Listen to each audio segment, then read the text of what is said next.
Hey guys, welcome back to another episode. My name is Mommy and this is my first impressions review of Monster Sanctuary. Now, Monster Sanctuary is going to be released on August 28th, 2019, and it is an RPG platformer. Think like in turn-based combat, but also has a little Metroidvania in it. I know it sounds a little weird. It's going to be on PC, Early Access Steam.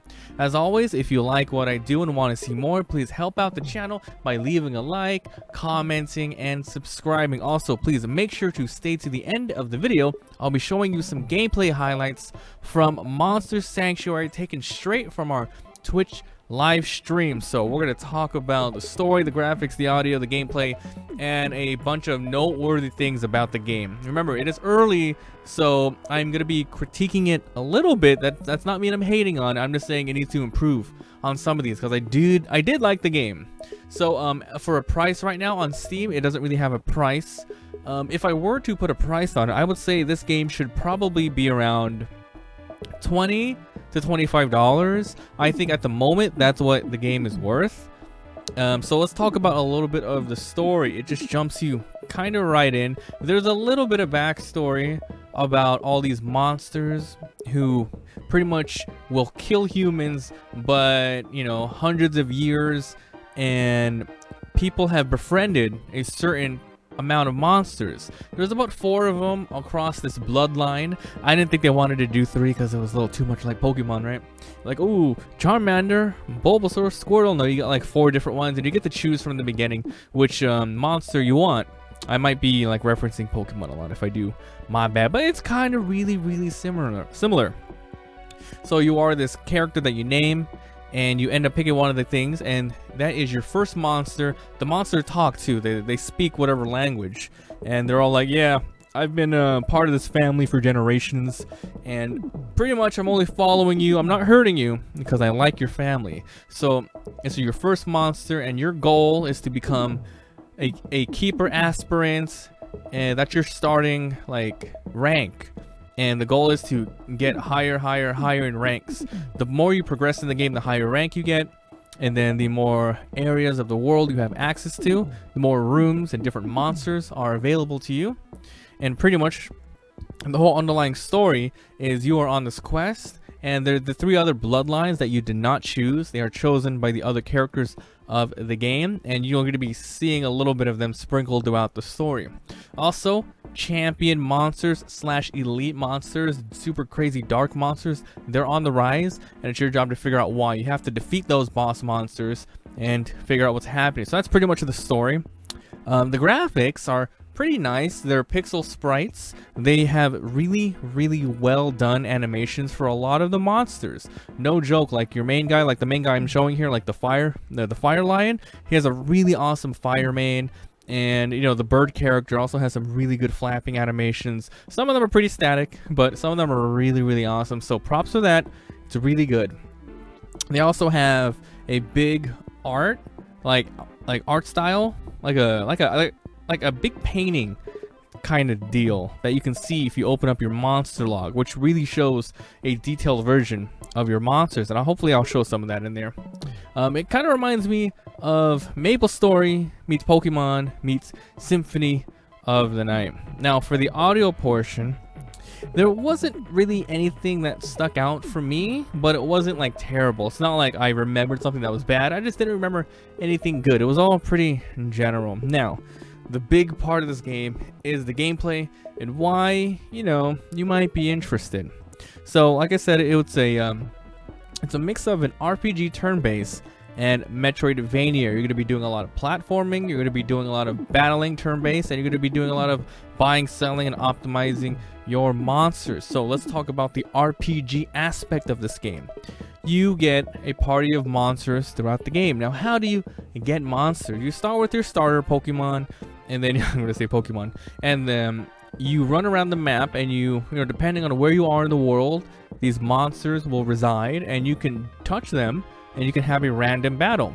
Now, you can touch one of them, but then the other 2 that are around you will jump in too. So battles can go up to 1v1, 2v2, 3v3, 1v3, etc. You can carry up to 6 monsters with you, but you can only have 3 out at once. All the monsters have lots of different abilities, 4, 5, 100, 10, I was gonna say hundreds, up to 10 abilities plus, and all depends on their level. So you fight and you have mana.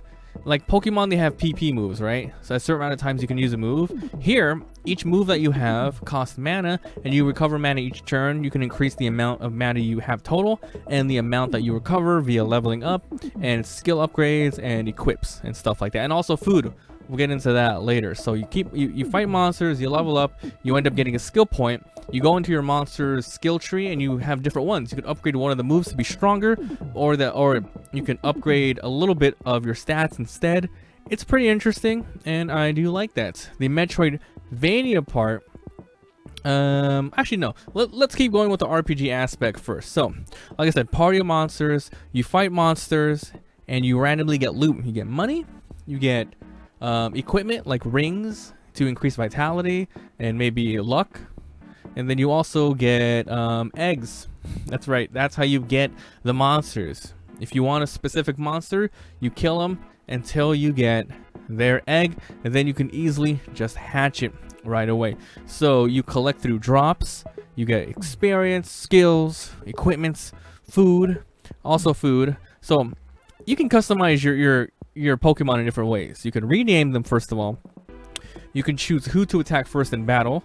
You can make them, you can equip them with attack stats, magic stats, crit chance. There's a lot of different stuff you can do. You can feed them food, and each character, each monster can have up to 3 food buffs at once. And once you eat a 4th one, the first one you ate rolls out. So you might have HP boost, and attack boost, and then you eat a defense boost, it pushes out one of the health ones, you know, all that cool stuff. So you can customize them in sort of ways. You can have a dedicated support monster, and then one is pure attack. That's what I pretty much had. I had like one support, one middle-ish one that can heal, and then a pure attack one, which was my lion.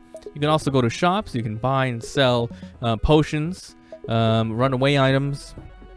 You can craft stuff too. You get random drops from enemies. If you look in your monster log, you can see that every enemy that you have fought, it tells you a little bit about them, shows a really nice close-up picture, and it also shows on the bottom like what they have dropped. So, you know, if you haven't seen it, it's question marks. But then let's say a slime has an iron ore. You're like, oh cool, I can farm slimes for iron ores, and then they might have a ring. Now the ring could be buffed up. Let's say a regular ring gives you 50 health. You can go to the crafting station. You can do +1 a ring, and then it buffs it up by maybe 10 HP, so then you can wear it there. So there's a lot of ways to progress your monsters and become stronger. I don't think you're ever gonna get stuck. As a matter of fact, this game's kind of freaking easy so far. So that's the RPG aspect. Let's talk about the action Metroidvania part. So monsters that you collect are very useful in the overworld. I don't know if it's going to be 100% necessary to obtain all the monsters, or some monsters that have abilities to get past everything, but you definitely need some to get some of the secret areas. For instance, your main character that I got, he can break vines using his overworld ability. It's a slash attack. I tried slashing enemies on the overworld, but it doesn't start a battle. You have to just touch them, which sucks. You know, they give me that sort of ability. They should let me attack the monster. Maybe it takes away 5% of their HP, or make me go twice or something, give me a preemptive strike. But yeah, it's a little disappointing that it doesn't. I'll talk about some of the other monsters I got. There was a flying bird who gives me about 1 second of levitation, so you can jump in the air, levitate, and reach a further area than you would have before.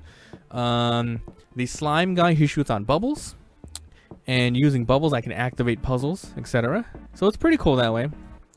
Let's talk about some of the other noteworthy things. So I talked about the story, the audio, the gameplay, the graphics. But honestly, the game, it's good, but it's still early access, and you can tell it needs a lot of balancing and maybe some tweaks. One thing that I thought was a feature, but someone came into the Twitch chat and they said, hey, I see you're playing a different version than I am. Did they fix the bug where after every combat your monsters heal? And I was like, I just thought that's what it was. I don't know if it's a bug or not. I don't even know. But yes, after every combat win, your monsters go full HP, which is a little weird in most RPGs like that, where it's turn-based and you run through a world. It's kind of like you have to manage your resources and heal them. But if it is a feature, then cool. I kind of like it like that, so that's not bad. It does feel extremely overpowered though. Definitely. Also, even though you battle with 3 monsters, every other 3 monsters in your party pretty much obtain experience. It kind of forces it forces you to stick with one party and not feel like you have to use any other. So if you find 3 that you really like, you might as well just use them and put all the good equipments, all the good food on them. There's only an attack and defense stat. There's no magic defense, which I feel like they kind of should have that as well to make it a little more complicated. It's a little simple as it is. So far, there's been no reason to use any of my items. No retreat, no potions, no nothing. It's actually a really easy game. And one of the biggest things I think they absolutely need to change for balance issues is when you activate a buff in battle. Let's say I activate a regeneration buff. Every start of my turn, let's just say each one of my monsters recover 10% of their maximum HP. That's really awesome, right? So that's good. You use it, but then what happens if you play 20 turns in that battle? The regeneration is still on. It's a buff. Every single buff in the game lasts the whole battle. Yeah, and you can stack buffs. You can get an attack buff, a defense buff, a regeneration buff, a crit buff, an extra attack buff. It's very overpowered, and once you use it once, you just attack. So there's no strategy. There's actually no strategy. What you do is you buff and then you attack. I never had to use a manual heal. Well, not really. I only manually healed when I wanted to get a good rating. Oh, I forgot to talk about that as well. During battles, depending on how well you do, the better loot you get, and it's on a rating star system. You are rated on how fast you kill those guys, the enemies, how much damage you take. So if you're full health at the end, you get more of a bonus. And how much you overkill an enemy. Let's say they're 1 HP left. You hit like 100, you're gonna get like a lot of points off that. And it's a star system.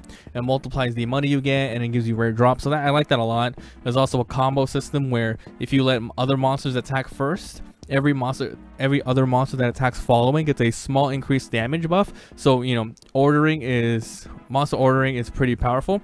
So there is really good features, but then there's a lot of stuff holding it back, like the HP after combat, XP share. They need to take off XP share, or at least make it a lot less for each of those guys to get XP. So it gives me a feeling that I need to rotate out and try new combos and stuff.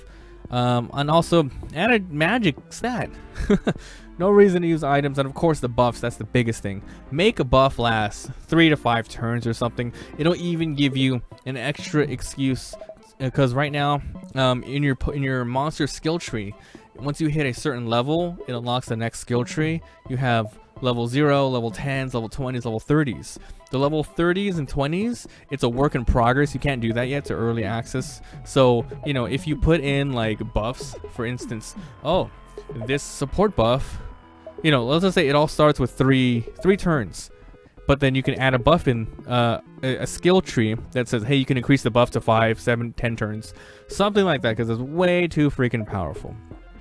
So guys, I think that is it for this little video. If you enjoyed, please leave a like. It helps a lot.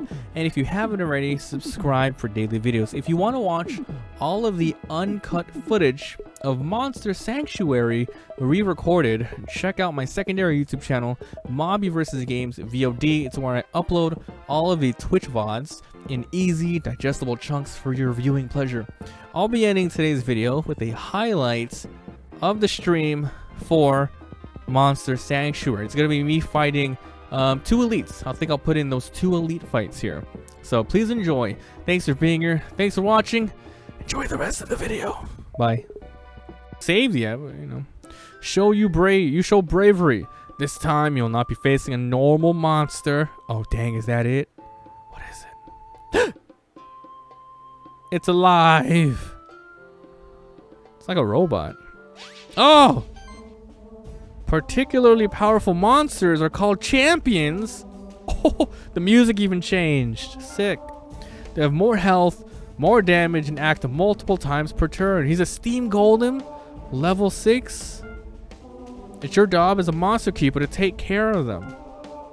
It's only fitting that you beat one to become a member of the Order of the Monster Keepers. This might be the end of the demo, right? If you are playing the demo. Show me what you are made of. Alright, let's do this. I like the team. Let's go. All right. Let's get all our buffs in for sure. Wait, it's this. I can select level? Oh. Oh, I didn't know. That's cool. Look at that. Yeah. Okay. We're going to make it regular regen because the bird is going to use the sidekick on all of us. After he mites us, of course. My first turn is all about just chilling. Well, you are weak against rain. Don't use fire. Don't use fire. I'm gonna go with this one. It does way less, a little less, but extra attack for my crit proc. Oh, it didn't proc. Shield 2. Shield. Oh! Look at his like bar. What the hell is that? Shield. That shield might be like I have to take it down before we reach his HP bar, right? All right, sidekick for everyone. All right, let's do this. We'll do claws. We want to get combo up. It's all about combo.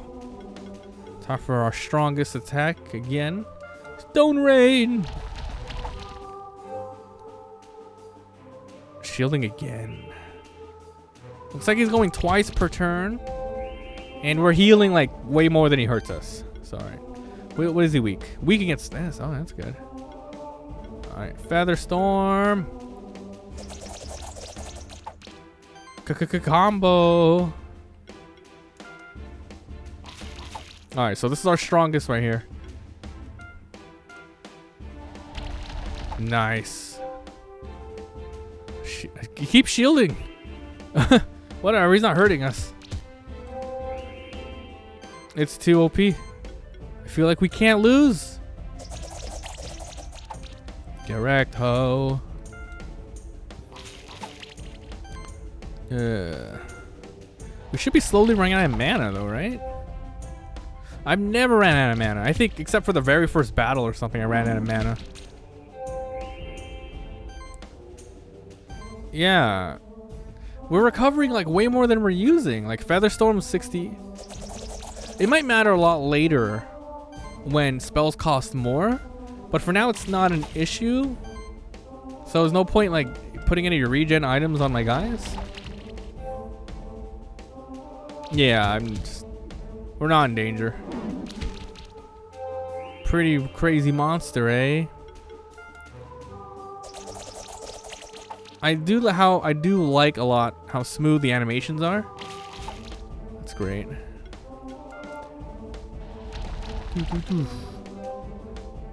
I wonder if, if the guy can zoom in the camera when you're battling a little bit more. Because there's a lot of empty space in between. Maybe if the guy had 3 monsters.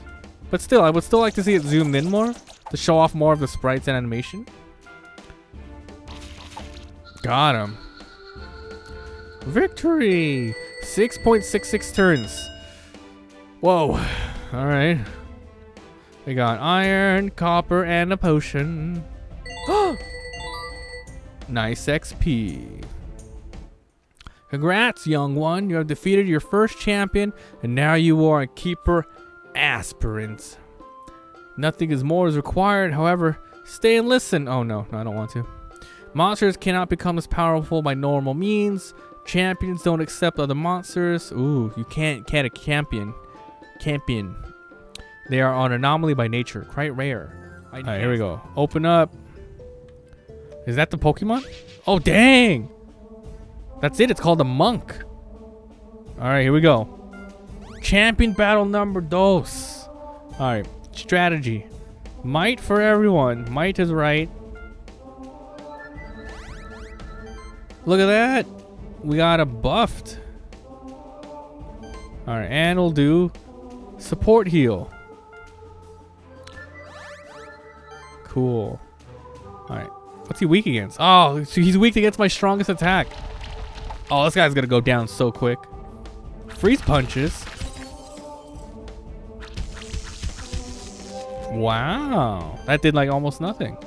Alright, here we go. Check this out. Sidekick to everyone.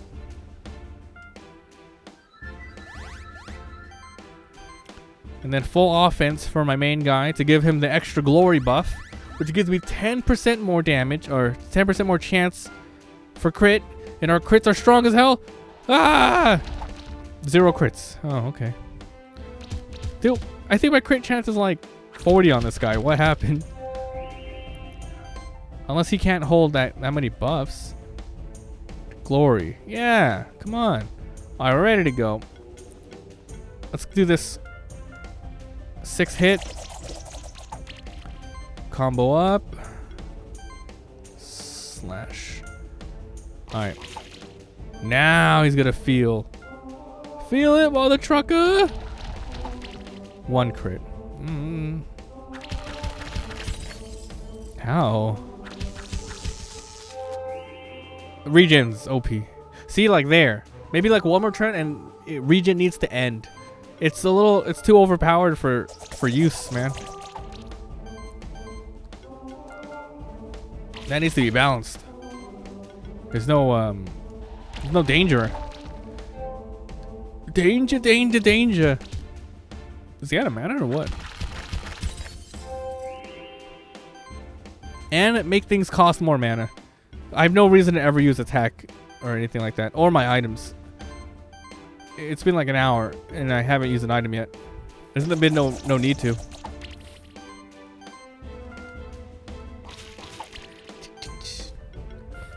He dead? Get the crits! There's the crits. Pokemon down.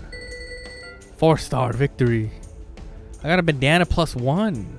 Crit chance 8%. A +1. Looks like we have the power to buff equipment. What this? Sustain ring. Extra mana regen.